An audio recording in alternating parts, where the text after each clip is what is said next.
আসসালামু আলাইকুম। আজকে লগারিদম সূচকের কিছু অঙ্ক নিয়ে আসছি।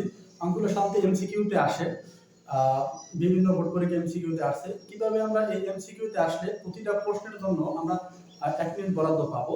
এই 1 মিনিটের মধ্যে আসলে আমরা 1 মিনিটের আগে বা 30 সেকেন্ডের মধ্যে একটা প্রশ্ন কিভাবে সমাধান করা যায় সেই ট্রিকগুলাই এখন আমি দেখাবো। আসেন। আচ্ছা, প্রথম প্রশ্নটা হলো 2 to the power x plus 2 to the power 1 minus x to 3 হলে x ইকুয়াল টু কত? এটা 38তম বিসিএস আসছে, ঢাকা বোর্ডে 13 সালে আসছে, রাজশাহী বোর্ডে 14 তে আসছে। খুবই একটা ইম্পর্টেন্ট অঙ্ক।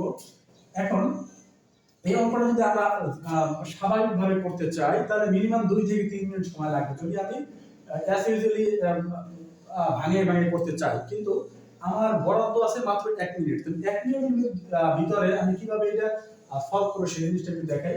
দেখেন, আমরা দুইটা পদ্ধতিতে এমসিকিউ ভরাট করতে পারি। একটা হচ্ছে যে অপশন টেস্ট, আর একটা হচ্ছে যে ম্যানুয়ালি করে যাওয়া। কিন্তু যেহেতু আমাদের এটা অঙ্কটা ম্যানুয়ালি করলে আমাদের অনেক সময়ের দরকার আছে, প্রায় 2 থেকে 3 মিনিট সময় লাগবে, কিন্তু সেই সময় নাই। এজন্য আমি অপশন টেস্টের মাধ্যমে এটা কিভাবে সংক্ষেপে করা যায় সেই জিনিসটা আমি দেখব।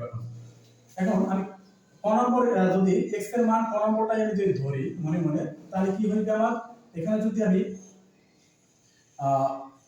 এটা x এর মান যদি এখানে বসাই তাহলে 2 টু দি পাওয়ার 2 বা 2 দ্বিগুণে 4, 4 হলে কি তাহলে এটি হওয়ার সম্ভাবনা নাই।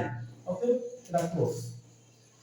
তারপরে এটা আমি দেখি, যদি আমি x এর পাওয়ার 1 বসাই, 2 টু দি পাওয়ার যদি 1 বসাই তাহলে কি হয় 2 টু দি পাওয়ার 1 মাইনাস 0, তাহলে কি হয় 2 to the power 2, 2 to the power 1 plus এটা কাটাকাটি করলে 2 টু দি পাওয়ার 0, তাহলে 2 plus 2 to the power 0 equal to 1। আমরা জানি 2 টু দি পাওয়ার 0 সমান সমান আর এটা সূচকের একটা সূত্র, তাহলে এটা হচ্ছে 3। তার মানে কি 3 অ্যাকসেপ্ট হইছে।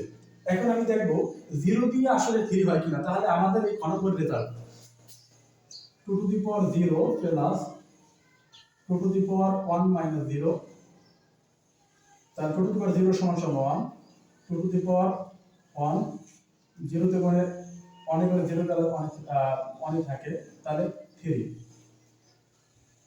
তার মানে কি যদি x এর মান 1 এবং 0 বসাই তাহলে কি হয় আমার, তাহলে আমার মান 3 হয়। 0 আর 1 বসাইলে আমার ডান পাশে